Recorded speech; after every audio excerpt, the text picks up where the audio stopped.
Programang ito ay rated SPG, striktong patnubay at gabay ng magulang ang kailangan. Sa pag-uwi ni Pablo ay tila hindi siya makilala dahil sirang-sira ang kanyang muka.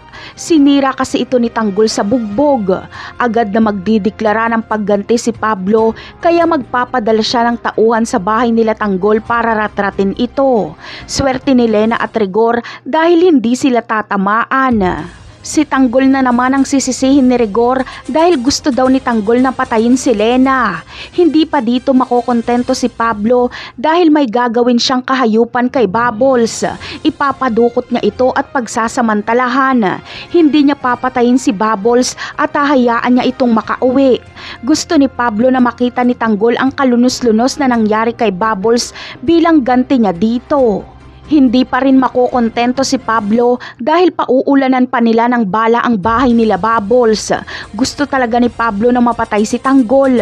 Ngunit makakataka sila Tanggol at lilipat sila ng tirahan. At nang sa ganon ay hindi sila matonto na mga kalaban. Ipapangako naman ni Tanggol na ipaghihiganti niya si Bubbles. Samantala, may ipit naman sa sitwasyon si Marcelo dahil kapag hindi na mahanap ni Pablo si Tanggol ay uutusan niya si Marcelo na hanapin si Tanggol at tapusin ito. Ngunit hindi magagawang tapusin ni Marcelo si Tanggol dahil kailangan niya si Tanggol para magamit ito sa paghihiganti niya sa mga Montenegro. Ngunit ano kaya ang magiging reaksyon ni Tending kapag malaman niyang nakapokus ngayon ang mga kabalyero sa paghahanap sa taong nagngangalang Tanggol? Yan ang aabangan natin sa mga susunod na episode. Paalam!